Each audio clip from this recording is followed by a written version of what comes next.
اللهم صل على محمد وعلى آل محمد كما صليت على إبراهيم وعلى آل إبراهيم إنك حميد مجيد. اللهم بارك على محمد وعلى آل محمد كما باركت على إبراهيم وعلى آل إبراهيم إنك حميد مجيد. رمضان المبارک کے بابرکت مہینے میں درس حدیث کا سلسلہ جاری ہے، جو رمضان کی برکت میں سے ایک برکت ہے۔ رمضان المبارک میں انسان کو بہت سی نیکیوں کے کرنے کی توفیق ملتی ہے، بہت نیک کام کرنے کی توفیق ملتی ہے، اور انسان کی کوشش ہوتی ہے کہ ہمیشہ اس کا نامہ اعمال میں نئی سے نئی نیکیاں لکھی جائیں۔ گزشتہ درسوں میں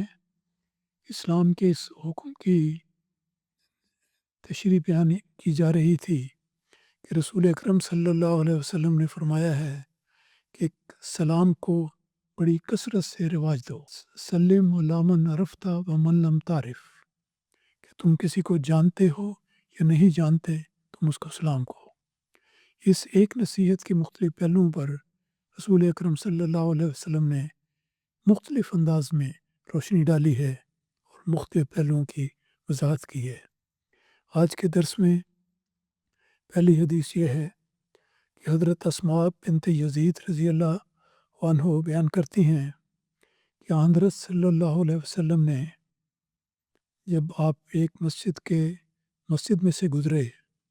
وہاں عورتوں کی ایک جماعت بیٹھی تھی اور رسول اکرم صلی اللہ علیہ وسلم نے ہاتھ کے اشارے سے ان کو سلام کیا۔ یہ حدیث سلام کہنے کے آداب کے بارے میں ہے۔ پہلے گزشتہ حدیثوں میں اس کے بڑے مختلف پہلو بیان ہو چکے ہیں۔ آج یہ پہلو ہے کہ عورتوں کو سلام کیا جا سکتا ہے یا نہیں۔ تو رسول پاک صلی اللہ علیہ وسلم نے ان عورتوں کو جو مسجد میں بیٹھی تھیں، مسلمان عورتیں تھیں، تو ان کے پاس سے گزرے تو ذرا ہی شفقت ہاتھ کے اشارے سے ان کو سلام کہا۔ تو یہ دیکھیں کہ یہ بھی ایک طریقہ ہے کہ اگر انسان فاصلے پر ہو یا آواز پہنچانی مشکل ہو تو ہاتھ کے اشارے سے بھی دوسرے کو سلام کیا جا سکتا ہے، اور رسول پاک صلی اللہ علیہ وسلم کی یہ سنت تھی۔ اسی سلسلے میں ایک دوسری حدیث یہ بیان کی جاتی ہے جو حضرت محمد بن زیاد بیان کرتے ہیں کہ میں حضرت امامہ باہلی کا ہاتھ مسجد میں پکڑے ہوئے تھا اور وہ گھر کی طرف واپس جا رہے تھے۔ یہ مسجد میں ان کی ملاقات ہوئی، وہ گھر کو جا رہے تھے تو انہوں نے ان کا ہاتھ پکڑا ہوا تھا۔ تو راستے میں چھوٹا بڑا مسلمان، عیسائی، جو کوئی بھی آتا تھا، آپ اس کو سلام کہتے تھے۔ تو یہ ایک صحابی کی مثال دی گئی ہے کہ وہ اگر مسجد سے نکل کے یا گھر سے نکل کے کہیں جاتے ہیں، راستے میں کوئی شخص بھی ملتا ہے، مسلمان ہے، عیسائی ہے، ایک جگہ یہودی کا بھی ذکر آتا ہے، تو ان کا طریق یہ تھا کہ وہ ہمیشہ ہم اس کو سلام کہتے، اور آپ نے یہاں پر پہنچ کر اس بات کا بھی اظہار کیا اور ان کو مخاطب کرتے ہوئے محمد بن زیاد کو کہ اے بھتیجے، حضرت صلی اللہ علیہ وسلم نے اسی طرح سے سلام پھیلانے کا حکم فرمایا ہے۔ سلام کے بارے میں پہلے بھی یہ بات ذکر ہو چکی ہے کہ یہ تبلیغ کا بھی رستہ کھولتا ہے، دوستی کا رستہ بھی کھولتا ہے، اور صلہ رحمی کی ایک اچھی مثال قائم کرتا ہے۔ اور اگر وہ ملنے والے لوگ جن کو سلام کہا جائے وہ علاقے کے رہنے والے ہیں تو ان کے ساتھ دوستی کی بھی بنیاد بن جاتا ہے۔ سلام سلامتی کا تحفہ ہے، اور مذہب اسلام صرف سلامتی اور سلامیتی ہے۔ مذہب اسلام کلیتاً سلامتی کا مذہب ہے، اس لیے اس سلام کو رواج دینے کا رسول پاک صلی اللہ علیہ وسلم نے اسلام کو فروغ دینے کے لیے بار بار اس کی نصیحت فرمائی ہے۔ ایک اور حدیث اس سلسلے میں آج کے درس میں بیان کرتا ہوں کہ حضرت اسامہ بن زید رضی اللہ تعالیٰ عنہ بیان کرتے ہیں کہ رسول پاک صلی اللہ علیہ وسلم ایک مجلس کے پاس سے گزرے جس میں مسلمان، مشرکین، بت پرست، یہود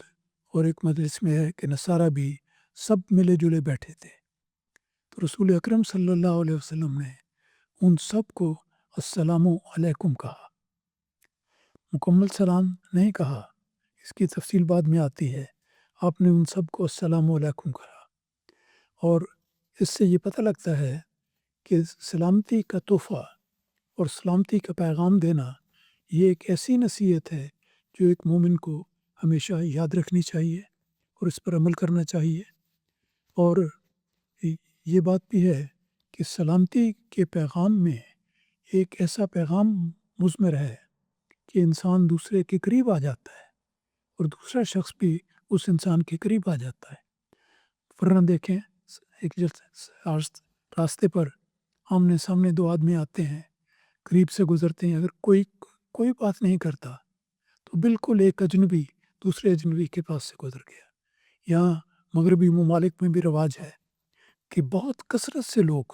خاص طور پر بڑی عمر کے لوگ، بڑی کثرت سے آتے جاتے دوسروں کو گڈ مارننگ کہتے ہیں۔ ذرا سی بھی شناسائی ہو یا نہ بھی واقفیت ہو تو پھر بھی گڈ مارننگ کہنے کا رواج ہے۔ ہمارے بزرگوں میں بھی یہی طریقہ تھا۔ حضرت چودھری محمد ظفر اللہ خان صاحب کی مثال پہلے میں دے چکا ہوں کہ ہمیشہ جب صبح کی سیر کو جاتے تو صبح کے وقت میں جو بھی آپ کو سامنے سے آتا ہوا نظر آتا، جو بھی سامنے سے آتا ہوا نظر آتا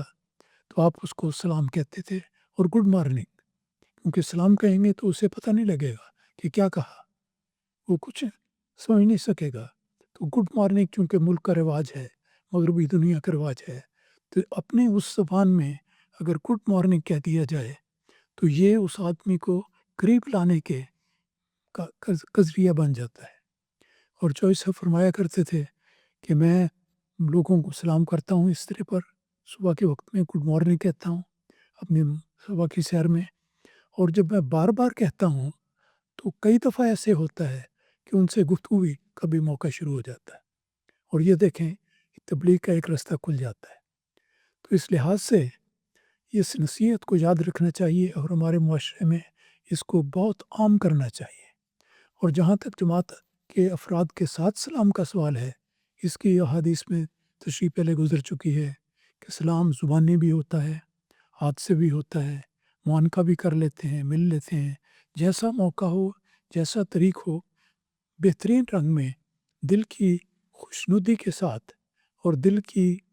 تمناؤں کے ساتھ دوسرے لوگوں کے ساتھ سلام کرنا چاہیے۔ حتیٰ کہ عورتوں کے لیے بھی نبی اکرم صلی اللہ علیہ وسلم کا نمونہ ہمارے پاس ہے کہ چلتے ہوئے دور سے عورتیں بیٹھی ہوئی تھیں، آپ نے سلام کیا، جیسا کہ گزشتہ حدیث میں ذکر ہوا ہے۔ تو الغرض ایک ایسی تحریک ہے جو اسلامی تہذیب کا ایک لازمی حصہ ہے اور اس کو فروغ دینا چاہیے۔ پہلے بھی ذکر ہو چکا ہے کہ جب کبھی کسی کے گھر جائیں، کسی کے دفتر جائیں، کسی سے ملاقات ہو، بازار میں ملتے ہیں لوگ، اس وقت بھی کوئی آدمی ہسپتال میں بیمار ہے، اس کو جائیں، اسے بھی سلامتی کا تحفہ دیں، السلام علیکم کہیں۔ تو اس لحاظ سے اٹھتے بیٹھتے ہر موقع پر سلام کہنا یہ اسلامی آداب میں شامل ہے اور ایک بہت اہم کرینہ ہے جو ہمیں سکھایا گیا ہے، اور اس پر عمل کرنا ہمیں کسی رنگ میں بھی کبھی نہیں بھولنا چاہیے، اس کو فروغ دینا چاہیے۔ اللہ تعالیٰ ہمیں اس کی توفیق عطا فرمائے۔